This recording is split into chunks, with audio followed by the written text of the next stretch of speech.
मेरी शादी मेरी माँ ने अपनी मर्जी से की थी।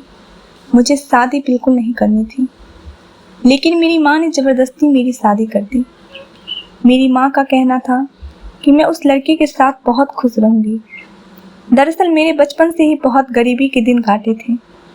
मेरा बाप बेचारा सुबह से लेकर शाम तक मजदूरी करता था और उस पर जो उन्हें रोजाना की कमाई होती, उसी से हम 5 भाइयों को रूखी सूखी रोटी मिल जाती थी।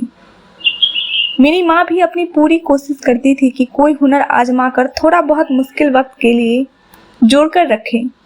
हमने तरस तरस कर रूखा सूखा खाकर अपना बचपन गुजारा था और बड़े हुए थे। मुझे यह गरीबी की जिंदगी बहुत बुरी लगती थी, जिसमें तरस तरस कर जीना होता था। किसी को अच्छा पहनने और खाते देखकर मेरा दिल तरस जाता था। मैंने सोच लिया था कि मैं किसी अमीर लड़की से शादी करूंगा। मेरी शक्ल सूरत तो बहुत अच्छी थी, बस जेब खाली थी और कोई काम भी नहीं था। मैंने अपनी माँ से कहना शुरू किया कि माँ, मेरी शादी किसी अमीर लड़की से करवाएं।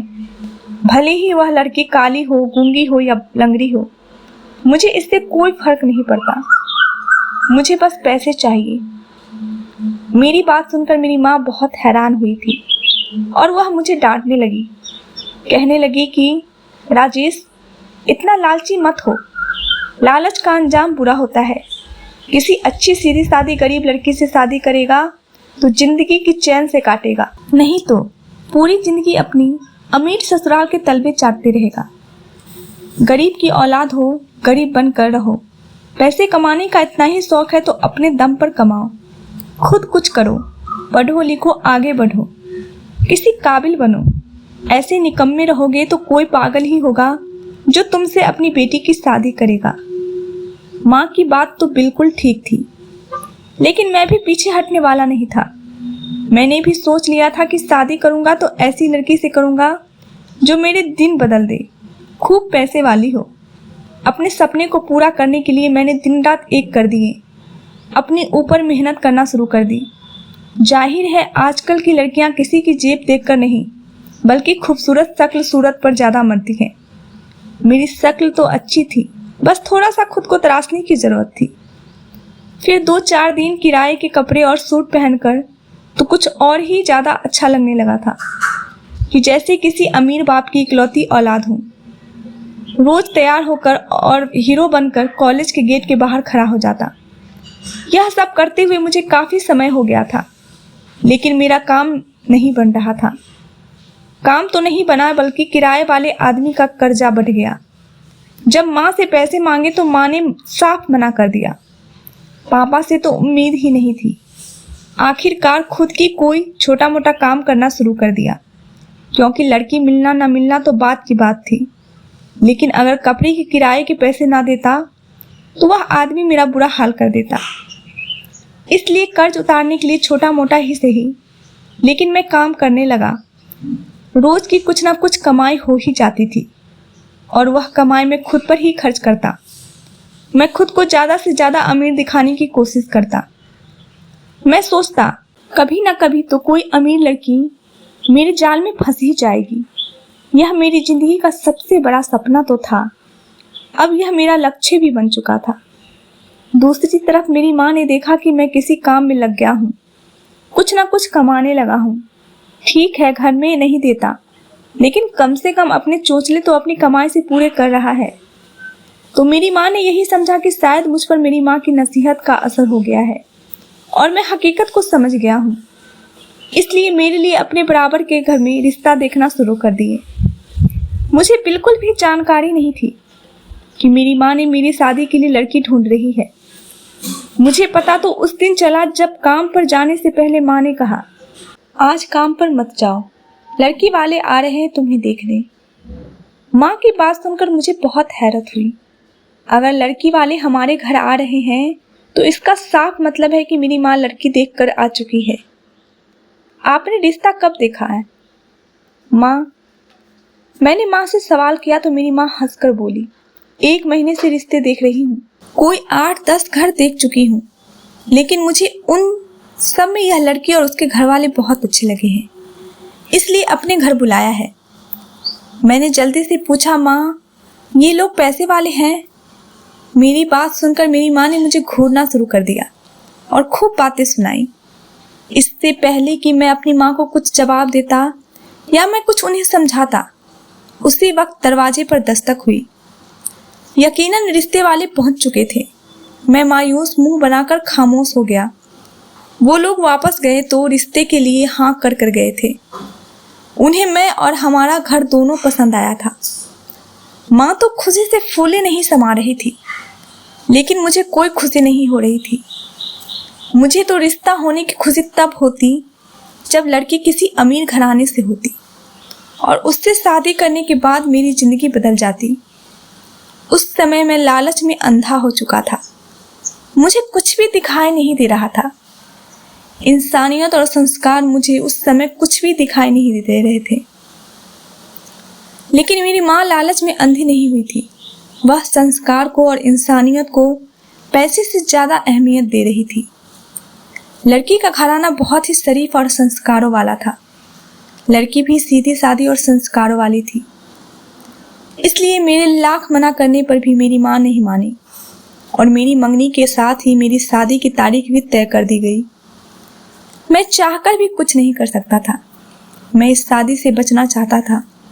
किसी भी सूरत में यह रिश्ता खत्म करना चाहता था। लेकिन मेरे लाख मनाना चाहने के बावजूद भी यह शादी टूटती नजर नहीं आ रही थी। शादी की तारीख 2 महीने बाद की रखी गई थी। मैंने 2 महीने में बहुत कोशिश की थी कि जैसे भी मुमकिन हो इस गरीब घर से रिश्ता मेरा टूट जाए और मेरी शादी यहाँ किसी भी सूरत में ना हो। मेरे लाख चाहने के बावजूद भी रिश्ता नहीं टूटा और आखिरकार शादी का दिन आ गया। मेरी माँ उस दिन बहुत खुश थी और खुश क्यों न होती, यह रिश्ता उन्हीं की पसंद का तो था। हाँ, शादी के दिन तक मेरा मुंह लटका हुआ था। मुझे उस आने वाली लड़की से नफरत महसूस हो रही थी और मेरी नफरत का यह हाल था कि फेरों के बाद भी मैं यही सोच रहा था कि इस गरीब लड़की से कैसे छुटकारा पाया जाए। मैं सोचता रहा और सोचते सोचते आखिर मेरे दिमाग में एक शैतानी ख्याल आया और यह ख्याल आते ही मेरे चेहरे पर एक शैतानी मुस्कुराहट आ गई। बस अब इस काम को अंजाम देना बाकी था। उस गरीब लड़की से मेरी शादी तो हो चुकी थी, लेकिन जैसे ही मेरा प्लान कामयाब होता तो वह लड़की मेरी जिंदगी से चली जाती और मैं अपनी पसंद और मर्जी से किसी भी अमीर लड़की से शादी कर लेता और आराम का जिंदगी गुजार कर प्लान तैयार करने के बाद मैं काफ़ी रिलैक्स हो गया था। लेकिन अब मुझे रात होने का इंतज़ार था। मैं बेचैनी से समय गुजरने का इंतज़ार करने लगा कि कब शादी के दिन की सारी रस्में पूरी हो और दुल्हन को कमरे में छोड़कर सब अपने अपने घर चले जाएं। जब सब अपने अपने कमरे में चले गए और दुल्हन को मेरे कमरे में बिठा दिया गया तो अब मुझे अपने प्लान को अंजाम देना था। लेकिन मुझे डर भी लग रहा था। जाहिर है, जो प्लान मैंने सोचा था वह बहुत खतरनाक था। अगर कोई सुनता तो कांप जाता। मैं जितना हो सके उतना जल्दी इस मामले को ख़त्म करना चाहती थी, लेकिन उतना ही ज़्यादा मैं डर भी रहा था। मैंने अपने डर पर काबू पाया और कमरे में चला आया। अपनी नई नवेली दुल्हन को बेड पर बैठा अपना इंतज़ार करते पाया। लेकिन दुल्हन को देखते ही मेरे दिल को धड़कन तेज होने लगी। ना चाहते हुए भी मैंने दुल्हन को घूंघट हटाकर दुल्हन का चेहरा देखा। इसमें कोई शक नहीं था कि दुल्हन बहुत खूबसूरत थी। दुल्हन की खूबसूरती से मैं कुछ समय के लिए मदहोश हो गया। कुछ समय के लिए मैंने अपना प्लान रोक दिया। कौन जालिम पति होगा जो अपने सामने बैठी इतनी प्यारी लड़की पाकर इस मौके को हाथ से गंवाना चाहेगा, वह भी तब जब वह लड़की उसकी अपनी पत्नी हो और वह उस पर पूरा हक रखता हो। उस समय मैं सारे मंसूबे भूल गया। बस याद था तो अपने सामने बैठी खूबसूरत सी सुषमा। मैं सुषमा की खूबसूरती का दीवाना हो गया। उस समय सारे बुरे ख्याल मेरे दिल से निकल गए। मैंने सुषमा के खूबसूरत हाथ को चूम लिया और उसकी उंगली में सोने की अंगूठी पहना दी। सुषमा शर्म से सिमटी जा रही थी। मैंने सुषमा को कसकर सीने से लगा लिया। शादी के शुरू दिनों में तो मैं और सुषमा बहुत खुश रहे। मेरी पत्नी मुझसे बहुत ज़्यादा खुश थी। शादी की खुशी में मैं और इतनी सुंदर पत्नी पाकर मैं भूल गया था कि मैंने अपनी पत्नी से छुटकारा पाने के लिए एक मंसूबा बनाया था। पूरा 1 महीना गुजर गया था। उस दिन मेरी पत्नी अपने मायके जाना चाहती थी। मैंने उसे खुशी खुशी इजाज़त दे दी। जाते हुए उसने कहा कि मेरे पास आपके लिए एक बहुत बड़ा सरप्राइज है, बस दुआ करना। मैंने कहा, बताओ क्या सरप्राइज है? लेकिन वह इस बात पर डटी रही कि कल बताऊंगी। मैंने भी ज़्यादा जिद नहीं की और उसे माँ के घर छोड़ आया, यह कहकर कि शाम को वापस लेने आऊँगा। वापस आया तो आज मुझे फिर से अपना प्लान याद आया कि मुझे तो अपनी पत्नी से छुटकारा पाना था और किसी अमीर लड़की से शादी करनी थी। आखिरकार मैंने सोच लिया कि मैं अपने प्लान को कामयाब करके रहूँगा। आज रात ही मैं इसे पूरा करना चाहता था। मैं उस वक्त बिल्कुल भूल गया था कि मेरी पत्नी सुषमा मुझसे कितनी मोहब्बत करती है, बल्कि वह तो मेरे लिए लक्की साबित हुई थी। जब से वह मेरी ज़िंदगी में आई थी, मेरी ज़िंदगी में खुशियाँ ही खुशियाँ थी। काम करने में भी मन लगता था, लेकिन उस समय मेरे सर पर एक भूत सवार हो गया था और वह अमीर बनने का सपना। शाम को सुषमा अपने भाई के साथ ही वापस आ गई। बहुत ज़्यादा खुश लग रही थी। मुझे उसकी खुशी बड़ी अजीब लगी, क्योंकि आज से पहले वह कभी इतनी खुश दिखाई नहीं देती थी। लेकिन मुझे उस वक्त इन बातों से कोई मतलब नहीं था। मुझे बस अपने प्लान को कामयाबी देनी थी। आखिर वो पल आ ही गया। कोई रात के समय 2 या 3 बजे मैं छत पर गया और अपनी आवाज़ बदलकर चिल्लाकर अपनी पत्नी को पुकारा। सुषमा उस वक्त नींद में थी। वो चौंक कर उठ बैठी जब उसे किसी ने ऊपर छत पर से पुकारा। एकदम से उठ बैठी, कमरे में इधर उधर देखा और मुझे नहीं पाया। मैंने दोबारा आवाज़ लगाई तो ऊपर छत पर चली आई। मैं गेट के पीछे छुपकर खड़ा हो गया था। जैसे ही सुषमा ऊपर आई, मैंने एक मोटा डंडा उसके सर पर दे मारा। चोट गहरी लगी थी। वह नीचे गिर गई, शायद बेहोश हुई थी। मैंने चेक किया तो मेरी खुशी का ठिकाना नहीं रहा, क्योंकि एक ही डंडे में उसका काम तमाम कर दिया था। कुछ ही देर में सुषमा का पूरा शरीर ठंडा पड़ गया। हमारी छत पर यह पुराना कमरा बना हुआ था, जिसमें कबाड़ खाना भरा हुआ था। उस कमरे में कोई आता जाता नहीं था। फिलहाल मैंने सुषमा को उस कमरे में रखे एक बड़े से संदूक में डाल दिया। अपना काम खत्म किया। काम खत्म करके मैं जल्दी से नीचे आकर अपने कमरे में सो गया। मैं बहुत खुश था कि मैंने अपने गरीब पत्नी से छुटकारा पा लिया है। अब मैं किसी अमीर लड़की से शादी कर सकता था। सुबह हुई तो घर में शोर मचा दिया कि सुषमा घर से भाग गई है।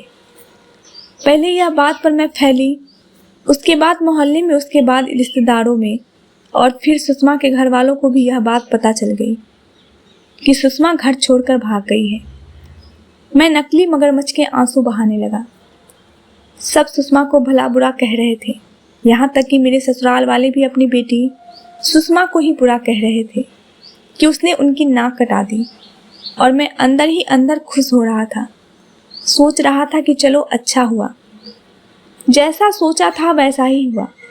शाम तक कोई ना कोई हमारे घर आता ही रहा, और जो अभी हमारे घर आता सुषमा को ही भला बुरा कहकर चला जाता। शाम को जब मैं अपने कमरे में आया तो मेरा मोबाइल बजा। उसे मैंने फ़ोन नहीं उठाया। उस समय पता नहीं क्यों मेरा फ़ोन उठाने को दिल नहीं कर रहा था। कमरे का खालीपन मुझे काटने को दौड़ रहा था। सुषमा की कमी महसूस हो रही थी। पता नहीं क्यों दिल के अंदर एक दर्द की लहर उठी कि शायद सुषमा को मारकर मैंने अच्छा नहीं किया। मेरी आंखों से आंसू की 2 बूंदें टपक पड़ी, जिन्हें मैंने जल्दी से साफ कर लिया। फ़ोन दोबारा बजा तो दोबारा मैंने फ़ोन काट दिया। मेरा बिल्कुल भी मन नहीं कर रहा था किसी से बात करने का। इतने दिनों तक सुषमा की बाहों में सोने की आदत पड़ चुकी थी। सुषमा के बिना बेड पर नींद नहीं आ रही थी। फ़ोन एक बार फिर से बजा तो इस बार मैंने फ़ोन उठा लिया, लेकिन दूसरी तरफ से जो कहा गया उसने मेरे होश उड़ा दिए। दूसरी तरफ एक आदमी बोल रहा था, जो सुषमा का नाम लेकर कह रहा था कि आपकी पत्नी सुषमा के नाम 5 करोड़ की लॉटरी लगी है, कूपन कोड डालकर लॉटरी के पैसे ले जाएं। यह सुनकर तो मेरे होश ही उड़ गए थे। मैंने जल्दी से अपनी पत्नी के मायके फोन करके कूपन कोड का पता करना चाहा। उन्होंने कहा कि हाँ, उसने कुछ समय पहले एक लॉटरी में हिस्सा लिया था और उसका कोड उसने अपने लॉकेट में डालकर उसे अपने गले में पहन लिया था। यह सुनते ही मैं जल्दी से छत पर गया। मैंने जल्दी से कमरे का दरवाज़ा खोला और फिर उस संदूक को खोला जिसमें मैंने सुषमा को डाला था। लेकिन मेरे रोंगटे खड़े हो गए, पैरों तले से जमीन निकल गई। मैंने डर के मारे ढक्कन वहीं छोड़ दी और जल्दी से आकर अपने कमरे में बेड पर बैठ गया। लंबी लंबी सांसें लेने लगा। मैंने इधर उधर देखा कि कहीं कोई मुझे देख तो नहीं रहा है। मेरा पूरा शरीर पसीने से भीग चुका था। मैं संदूक वाली मंजर आंखों से हटा ही नहीं पा रहा था। मेरे दिमाग में काम करना बंद कर दिया था। उस वक्त मैं लॉटरी के बारे में भी भूल गया था। एक और नई मुसीबत मुझे अपने ऊपर मंडराती हुई नजर आ रही थी। मैंने सोचा कि यहाँ से भाग जाता हूँ। यह सोचकर मैंने अपने बैग में कुछ कपड़े डालने शुरू कर दिए। लेकिन तभी ख्याल आया, कोई पूछेगा कि मैं कहाँ जा रहा हूँ तो मैं क्या जवाब दूंगा। सुबह तो मैंने अपनी पत्नी को घर से भागने का ड्रामा रचाया था। अब मैं भी घर से गायब हो जाऊंगा तो सब लोगों को शक हो जाएगा मुझ पर। क्या सोचकर मैं सर पकड़कर बैठ गया। मुझे कुछ भी समझ नहीं आ रहा था। पूरी रात डर की वजह से मुझे नींद नहीं आई। सुबह 4-5 बजे कहीं जाकर मेरी आंख लगी थी और 10 बजे जाकर कहीं आंख खुली। रात वाली बात याद करते ही मैं फिर से डर से कांपने लगा। पहली बार मुझे अपने लालच पर अफसोस हुआ था। अपने लालच के चलते मैंने अपनी इतनी खूबसूरत और प्यार करने वाली पत्नी के साथ इतना गलत किया। अब मैंने यहाँ से भागने की भलाई समझी थी, लेकिन सोचा कि दिन के उजाले में कहीं रात के अंधेरे में भाग जाऊंगा। इसलिए रात होने का इंतजार करने लगा। पूरा दिन चुपचाप उदास घूमता रहा। ऐसा लग रहा था जैसे हर कोई मुझे ही घूर रहा है। मुझसे खाना ही नहीं खाया गया। रात हुई तो मैं कमरे में गया और सबके सोने का इंतजार करने लगा। तभी मेरी माँ मेरे कमरे में आई। अपनी माँ को अपने कमरे में देखकर अचानक से मैं चौंक गया था। मेरी माँ मुझे गहरी तेज नज़रों से घूरने लगी। मेरी माँ मेरे पास सामने बेड पर बैठ गई और मुझसे पूछने लगी, तुम्हारा चेहरा क्यों उतरा हुआ है? दोपहर से बहुत परेशान लग रहे हो। सब ठीक तो है ना? क्या हुआ है? माँ के इस बात से मैं एकदम से घबरा गया। मैंने बात बनाते हुए कहा, जिस पति की पत्नी घर से भाग जाए वह परेशान न हो तो क्या खुशियाँ मनाए? मैंने बहुत ही उदास चेहरा बनाकर कहा। लेकिन मेरी माँ मेरी किसी बात को कोई असर नहीं हुआ। मेरी माँ ने फिर पूछा, सच सच बताओ राजेश, तेरी पत्नी कहाँ है? क्या किया है तूने उसके साथ? मेरी माँ के सवाल ने मेरी बोलती बंद कर दी। मेरी माँ को मुझ पर शक हो गया था। अब सच बताए बिना कहीं नहीं जा सकता था। मेरी माँ अब सब जान कर ही रहेगी। और फिर मैंने अपनी माँ को सारी सच्चाई बता दी। सच जानकर तो मेरी माँ सदमे में चली गई। वह अपना सर पकड़कर बैठ गई। बहुत देर तक तो उनसे कुछ बोला ही नहीं गया और जब बोली तो एक ही बात बोली, राजेश यह तूने क्या कर दिया? ये क्या मुसीबत अपने गले में डाल लिया? अरे सुषमा तो इतनी अच्छी लड़की थी, मेरी कितनी सेवा करती थी।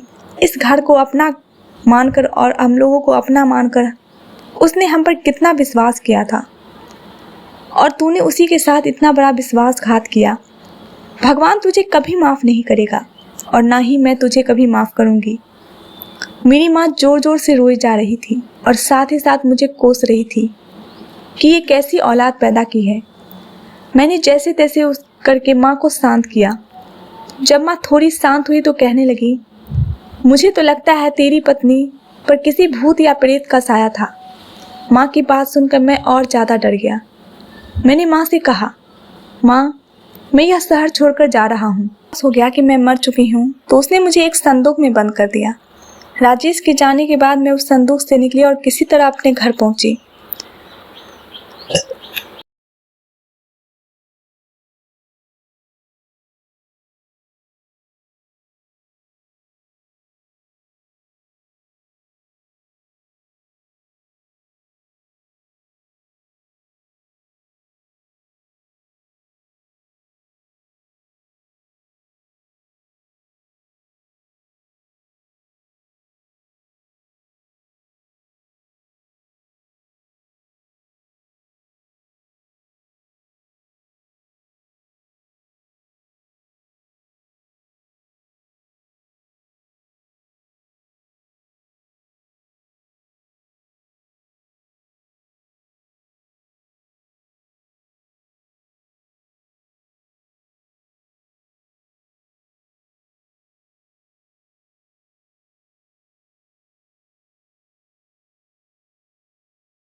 मैं सुषमा से नजरें नहीं मिला पा रहा था। मेरी माँ सुषमा के पास बैठ गई। कुछ पूछने के लिए मेरी माँ ने मुंह खोला ही था कि सुषमा बोली, मम्मी जी, मैं जानती हूँ कि आप लोग मुझे देखकर हैरान हैं। आप सोच रहे हैं कि मैं तो मर गई थी, फिर मैं जिंदा कैसे हो गई। और वाकई आपकी बेटी ने तो मुझे मारने में कोई कसर ही नहीं छोड़ी थी। लेकिन राजेश, इससे पहले कि मैं आगे की कहानी तुम्हें बताऊं, मैं जानना चाहती हूँ कि तुमने मुझे जान से मारने की कोशिश क्यों की। तब मैंने सुषमा को सब कुछ सच सच बता दिया कि मैं लालच में पड़ गया था। मैं पैसा कमाना चाहता था आसान तरीके से, और इसलिए किसी अमीर लड़की से शादी करने अमीर होना चाहता था। लेकिन मेरी शादी तुम जैसी गरीब लड़की से हो गई, और मैंने तुम्हें रास्ते से हटाकर किसी अमीर लड़की से शादी करने के लिए बारे में सोचा था। मेरी बात सुनकर सुषमा की आंखों में आंसू और तेजी से बहने लगे थे। सुषमा बोली, मैंने तो राजेश को सच्चे मन से अपना पति स्वीकार किया था और उससे सच्ची मोहब्बत करने लगी थी। हालांकि शादी से पहले मैं शादी करने से इनकार कर रही थी। मैंने भी गरीब में आंखों खुली देखी थी, लेकिन मैं सुंदर बहुत थी, और इसी सुंदरता को हथियार बनाकर मैं भी चाहती थी किसी खाते पीते घर में मेरी शादी हो, जैसे कि इस गरीब से मुझे छुटकारा मिले। मैंने अपने माँ बाप को मना भी किया था कि मुझे इस गरीब लड़के से शादी नहीं करनी, लेकिन मेरे माँ बाप नहीं माने और राजेश से मेरा रिश्ता तय कर दिया। लेकिन जब इस घर में आई तो राजेश का प्यार पाकर और आपकी ममता की छाँव में गरीबी अमीरी का फर्क भूल गई। मैं समझ गई कि पैसे से ज़्यादा प्यार की अहमियत होती है। राजेश ने भी इतने दिन मेरा कितना अच्छे से ख्याल रखा था। मैं तो कभी सपने में भी नहीं सोच सकती थी कि राजेश मेरे साथ यह सब कुछ करेंगे। उस दिन जो राजेश ने मेरे सर पर डंडा मारा तो दर्द की वजह से मैं नीचे गिर गई थी। मैं भी पूरी तरह बेहोश नहीं हुई थी, कुछ होश में ही थी जब राजेश मेरे पास आया, और जब वह मुझे चेक करने लगा कि मैं मर गई हूँ या जिंदा हूँ, तो मुझे शक हो गया कि राजेश मुझे जान से मारना चाहता है। इसलिए मैंने अपनी सांसें रोक ली थी। राजेश को विश्वास हो गया कि मैं मर चुकी हूँ, तो उसने मुझे एक संदूक में बंद कर दिया। राजेश के जाने के बाद मैं उस संदूक से निकली और किसी तरह अपने घर पहुँची। रात का समय था। मेरी बहन ने दरवाज़ा खोला था। मैंने उसे कहा कि किसी को कुछ न बताएं। हम दोनों कमरे में चले आए। उसने मेरे सर पर पट्टी की। मैंने अपनी बहन को सब कुछ बता दिया। मेरी बहन ने कहा, दीदी, यह तो पुलिस केस है, आपको पुलिस को जाकर रिपोर्ट करना चाहिए और उन लोगों को सज़ा दिलवानी चाहिए। लेकिन राजेश, तुम्हें याद है मैं जब अपनी माँ के घर गई थी तो तुमसे कहकर गई थी कि मैं तुम्हें कुछ सरप्राइज़ दूंगी। तो वह ये था कि मैंने लॉटरी के पैसे जीते थे, और वो भी 5 करोड़ की। इसके साथ साथ एक खुशखबरी और थी, वो ये कि मैं माँ बनने वाली थी। मैं चाहती तो पुलिस में जाकर तुम लोगों के खिलाफ केस दर्ज करा सकती थी, लेकिन मैंने ऐसा नहीं किया क्योंकि मैं अपने बच्चे को इस दुनिया में लाने से पहले बर्बाद नहीं करना चाहती थी। मैं नहीं चाहती थी जब वो दुनिया में आँख खोले तो वो एक मुजरिम और एक खूनी का बच्चा कहलाए। मैं पूरा दिन अंदर कमरे में बंद रही थी। मेरे माँ बाप को नहीं पता था कि मैं उनके घर में ही हूँ, और फिर मैंने कुछ ऐसा किया, अपने माँ बाप को यकीन दिलवा दिया कि कुछ लोगों ने मुझे किडनैप कर लिया था। इसलिए राजेश को लगा कि मैं घर से भाग गई हूँ। सबसे पहले मैं और पापा पुलिस स्टेशन गए और अपनी अपहरणकर्ता की बात पुलिस को बताई। फिर पुलिस को लेकर अपने मम्मी पापा को लेकर मैं यहाँ आ गई। राजेश, इस घर में मैं तब तक हूँ जब तक यह मेरा बच्चा जन्म नहीं ले लेता। उसके बाद मैं अपना कुछ इंतज़ाम कर लूँगी। भले ही कोई छोटी मोटी नौकरी करूँगी, लेकिन मैं इस घर से चली जाऊँगी। ऐसा कहते कहते सुषमा की आंखों में आंसू आ गए थे। मैं सुषमा के पैरों में बैठ गया। कहा, सुषमा, मुझे माफ़ कर दो, मैं लालच में अंधा हो गया था। तुम यह बिल्कुल मत सोचना कि पैसों के लालच में मैं बदल गया हूँ। मेरा विश्वास करो, तुम्हें मारने के बाद भी मेरा दिल सुकून से नहीं था। मैं बहुत बेचैन था। मुझे एक मौका तो दो, मैं तुम्हें कभी शिकायत का मौका नहीं दूंगा। लेकिन सुषमा ने मेरी तरफ से मुंह फेर लिया। समय धीरे धीरे गुजरता गया। अब सुषमा मुझसे बात नहीं करती थी। वह अलग कमरे में रहने लगी थी। हमें लॉटरी के पैसे भी मिल गए थे। सुषमा ने वो सारे पैसे मेरे सामने लाकर रख दिए और कहा, लो, अपने लालच की भूख मिटा लो। लेकिन मैंने वह सारे पैसे गरीबों में दान कर दिए। मुझे अब पैसों का लालच नहीं था। मुझे तो बस सुषमा की मोहब्बत चाहिए थी। जिसके लिए मैं तरस गया था। अब मैं दिन रात मेहनत करने लगा था और अपने दम पर पैसे कमाने लगा था। सुषमा ने मेरे घर में कदम क्या रखा था, मेरी तो किस्मत ही चमक गई थी। थोड़े से पैसे जमा करके छोटा सा बिजनेस डाला और भगवान की ऐसी कृपा हुई कि खूब चलने लगी। धीरे धीरे मेरे घर से सारी गरीबी दूर हो गई थी। और फिर एक दिन सुषमा ने प्यारी सी बच्ची को जन्म दिया। मेरी बच्ची जब 3 महीने की हो गई तो एक दिन सुषमा हमारी बच्ची को लेकर जाने लगी। उसने साफ कह दिया कि अब मैं इस घर में नहीं रहूँगी। लेकिन तभी मेरी माँ बीमार पड़ गई और माँ की वजह से सुषमा घर में रुक गई। माँ को बीमारी ने ऐसा पकड़ लिया कि वह बिस्तर से उठ नहीं पा रही थी। पूरे 8 महीने तक माँ बिस्तर से लगी रही और सुषमा ने उनकी मन लगाकर सेवा की थी। मेरी बेटी अब 1 साल की होने वाली थी और जब मेरी बेटी ने पहली बार अपने मुंह से पापा शब्द कहा तो जैसे मुझे दुनिया जहान की दौलत मिल गई थी। मैंने खुशी से अपनी बेटी को गोद में उठाकर नाचने लगा था और यही वह पल था जब सुषमा ने अपना फैसला बदल लिया। सुषमा ने मुझे माफ़ कर दिया, भले ही अपनी बच्ची के लिए माफ़ किया हो। सुषमा ने मुझे कहा, राजेश मैं तुम्हें माफ़ करती हूँ। मैं एक बेटी को उसके पिता से अलग नहीं कर सकती और वाकई मुझे यकीन होने लगा है कि तुम बदल गए हो। आज का दिन मेरी ज़िंदगी का सबसे बड़ा दिन था। मैंने खुशी से सुषमा को गले लगा लिया। हमारी फैमिली पूरी हो चुकी थी, किसी बात की कोई कमी नहीं थी। अब मेरे मन से लालच हट गया था। मैं समझ गया था कि प्यार ज़्यादा ज़रूरी होता है। दोस्तों, आप लोगों को कहानी कैसी लगी? वीडियो को लाइक करें, चैनल पर नए हैं तो चैनल को सब्सक्राइब करें और नोटिफिकेशन बेल को ज़रूर दबाएं ताकि अगली अपडेट सबसे पहले आपको मिले। धन्यवाद दोस्तों।